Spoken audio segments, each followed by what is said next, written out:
Hello, it's 10 p.m. in Accra and live from the news hub at Adesawe Kanda. This is News at 10. We're streaming live on the internet at 3news.com. And if you're active on Facebook, you can watch our live stream on our Facebook page, TV3GH.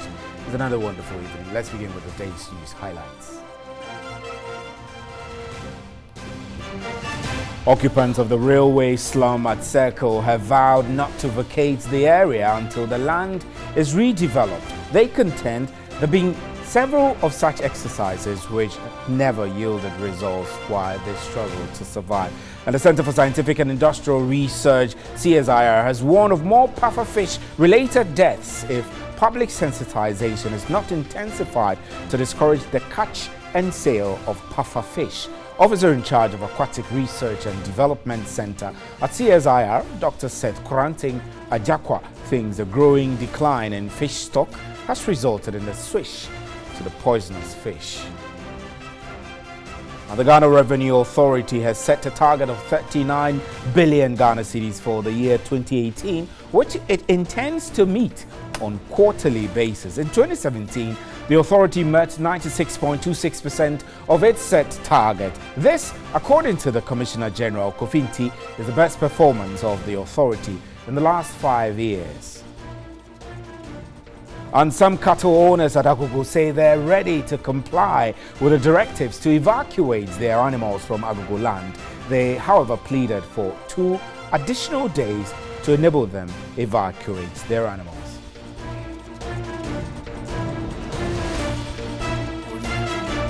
Those are our major news highlights. Up next is the big one. Please stay.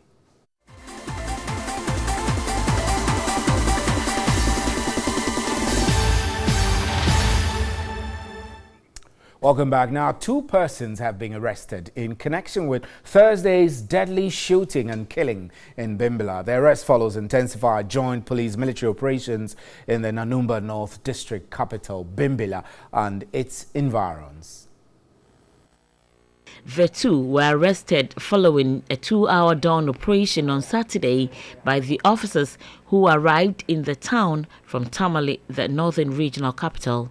Sporadic shooting around 9:30 p.m. on Thursday led to the death of 3 persons and 7 others who were critically injured. Victims receiving treatment at the hospital mentioned the names of 4 suspects to the Criminal Investigations Department (CID) of the Ghana Police Service. 2 of them were subsequently arrested by the squad. The remaining 2 suspects, Al-Hassan Mobila, 45, and Al-Hassan Hadi, 25, are on the run. Meanwhile, the Northern Regional Security Committee, RECSEC, after an emergency meeting Friday, reviewed the curfew hours in Bimbilla Township from 6 p.m. to 6 a.m. Curfew hours in Bimbilla for about 6 months have been between 10 p.m. to 5 a.m.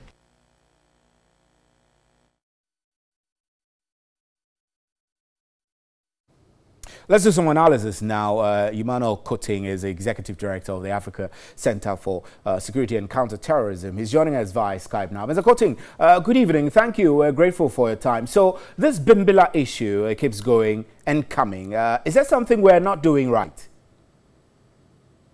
Well, thank you for having me, and good evening to your very cherished viewers. Before I answer your question, let me use your platform to wish the families that have lost loved ones in this unfortunate incident my condolences, and to ask for God healing mercies for those that are on admission. In fact, this is a very unfortunate incident and it keeps recurring. I think that we can't continue to do the same things and we are expecting different results all the time. If you look at what is happening in Bimbilla, we've been there before. You remember 1994, the Konkomba-Nanumba conflict. That one was even much heavier than we are experiencing in Bimbilla now.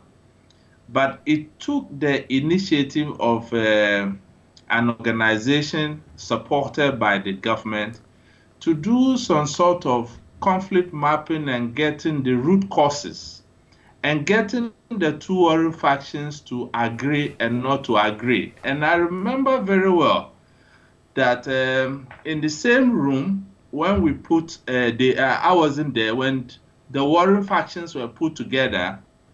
They were allowed to vent their anger, and after that, they embraced each other, and that was the end of it. And you agree with me that since 1994, Konkombes and the Gumbes have lived very peacefully, and we are even more happier than we were in the past.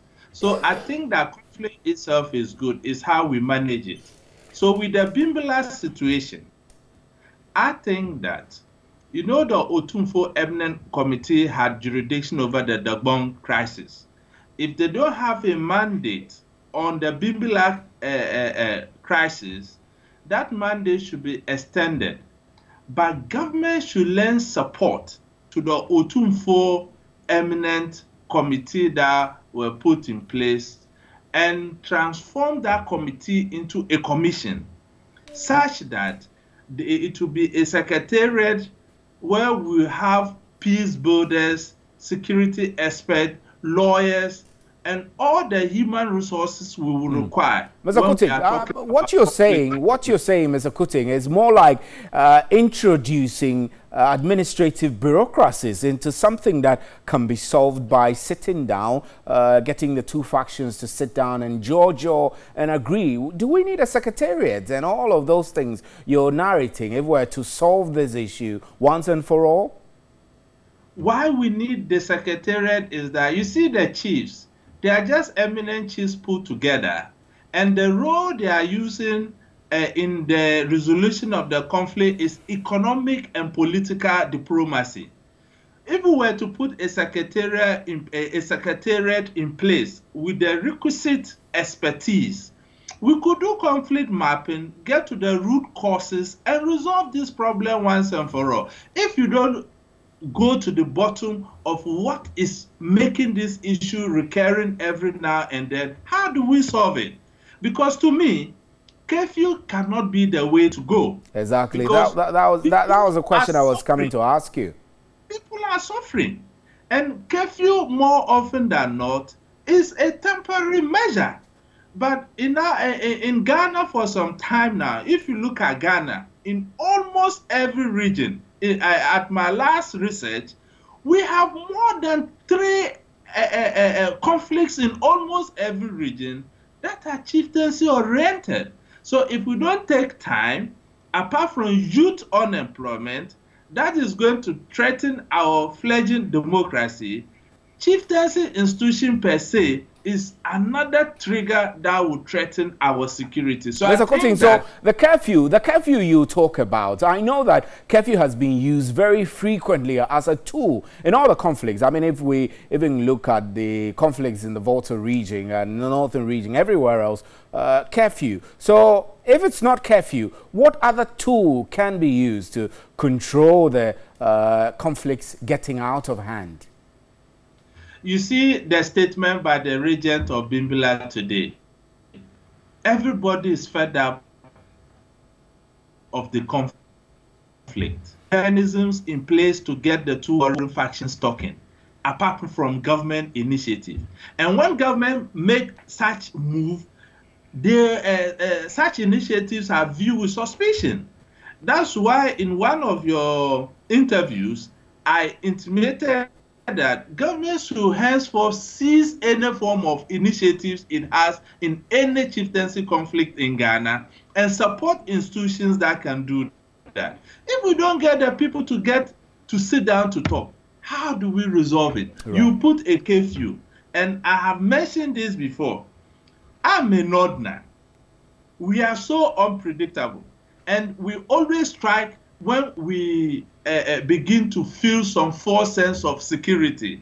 And in the Bimbala case, that is exactly what happened. Right, everybody was feeling everything was okay, but all of a sudden we had this surprise. So I think that moving forward, we should look at how we can use structured institutions to get these people to talk. They can only talk if they have confidence and the independence of the institutions that are coming in to adjudicate in these conflicts. Right, Mr. Coating, thanks very much. Mr. Coating is security analyst, Emmanuel Coating, and I'm Stephen Enti. This is News at 10. We have more news for you. Please stay.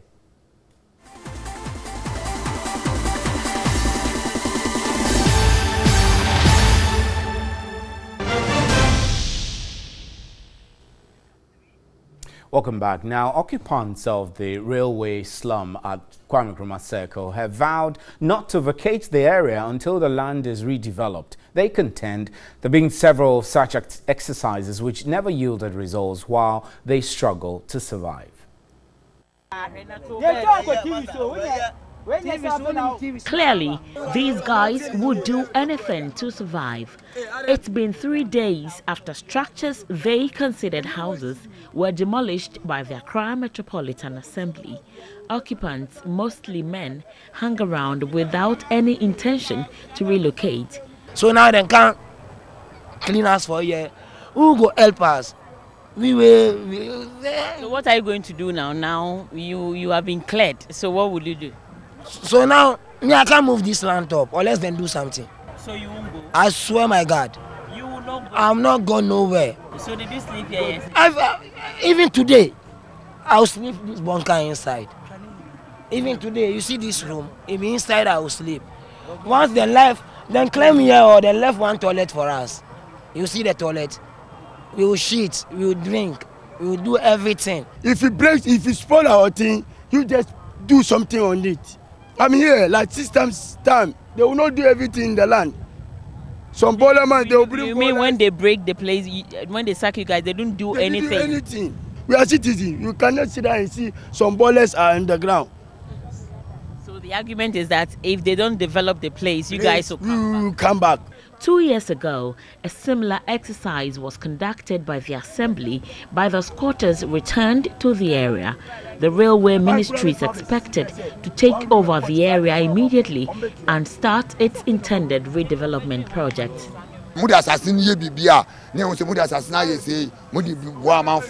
We will be comfortable if they develop the lands to something that will give us jobs.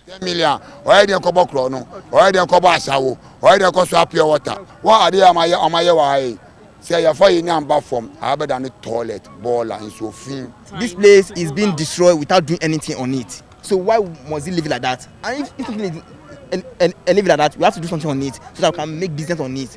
So they didn't inform us anything, just come like that, come and destroy everything.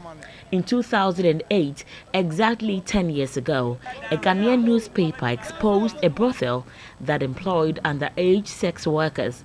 The story by famous investigative journalist Anas Arimeyawanas caused an international outcry, won prizes and prompted Ghana's Department of Social Welfare to act. But not for long. Workers at the Soja Bar relocated here at the railway slum, turning it into a vibrant sex market. It took TV3's expose of the activities 3 weeks ago to prompt this demolition. So it took city authorities 10 years to clear this place of sex workers. That was even after TV3's expose. For how long will this place lay fallow and probably encourage these people coming back? Or is it going to be another Soja Bar episode? Catherine Frimpoma, TV3 News, Accra. And the usual congestion and human traffic at the central business district of Accra has somehow eased. The shoulders of streets around the Makola Law School area were not so choked with traders, even though some of them had taken over the streets around Rollins Park. The central business district is always choked with crowd. The situation heightens on Saturdays because shoppers increase. But it's a bit different today, following the decongestion exercise by the Accra Metropolitan Assembly earlier during the week. People moved freely in front of the Makola Law School, which is always busy with traders. The traders, however, want authorities to allow them sell beyond the red line as demarcated by the Assembly some time back. The Rollins Park area and the environs were, however, choked with traders, some forcibly resisting the presence of the Assembly's task force to settle on the pavement. Usual human traffic in parts of the city, which is a regular feature, is no longer here. Some traders resisted the efforts of city guards to clear them off the street. Decongestion exercises happen occasionally, especially in the central business district, but traders come back after some time. Various mayors, from Stanley Adjue Blankson to Alfred Okovandapoy, tried to sustain the situation, but it's yet to change. But the big question is, will it ever change? Catherine Frimpoma, TV3 News, Accra. And some cattle owners at Agogo say they're ready to comply with the directives to evacuate their animals from Agogo land. They, however, pleaded for 2 additional days to enable them evacuate. About 200 police and military personnel were deployed at Asante Achim Agogo yesterday to enforce a court ruling which ordered for the evacuation of cattle from Agogo. And the Agogo Divisional Police Commander who led the charge did not mince words, urging his men to be ruthless. Are the Fulanis better than us? Can they shoot better than us? Can they do the military and police job more than us? They say they are guerrilla tactics, they are guerrilla fighters, and they are going to ambush you and shoot you. Please, I beg you in the name of God, nobody should die in the bush as a police or soldier or whatever. We are going back with our number and come back with our number. And to be safe, if you see anybody holding arms want to attempt you, please don't waste time. The Operation Cowleg team is expected to have so far shot and killed over 100 cows in the area. One of the cattle owners at Agogo, Alhaji Adam Ahmed Madi, says most of his colleagues are ready to comply with the evacuation directives. They kill about almost 79 of my animals. Now the remaining ones with the babies are the ones we are appealing to them. They should just give us, even if it's 2 days, 3 days, to move them from Agogo land. This is all what we are trying, begging the MP. He also pleaded with the security personnel to revise their decision to shoot and kill their cattle. People's cows they killed yesterday is over 200 and something. They killed them. And then those people are Ghanaian citizens basing here in Agogo. There has been a standoff between farmers and nomadic herdsmen at Agogo over the destruction of farms by cattle over the past 25 years. A Kumasi High Court in 2012 ordered the evacuation of the animals from the area, but the herdsmen did not comply with the directives. You're still watching News at 10. We're live from the News Hub at Adisawe Kanda in Accra. We'll be right back. Good morning.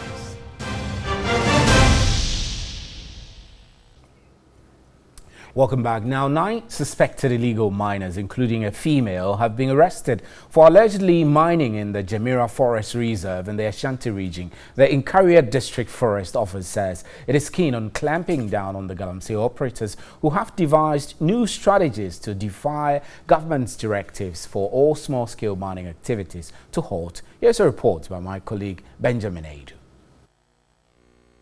The illegal miners are alleged to have besieged a section of Jamira Forest Reserve. The Rapid Response Team of the Inkaria Forest Commission, SWOPIN, arrested the suspect, including Daniel Ejei, Michael Jemfi, Kwame Kwache, Abdullah Idrisu and Cynthia Ifua. They are in the custody of the Inkaria Divisional Police Command. Other miners in the forest reserve managed to escape arrest.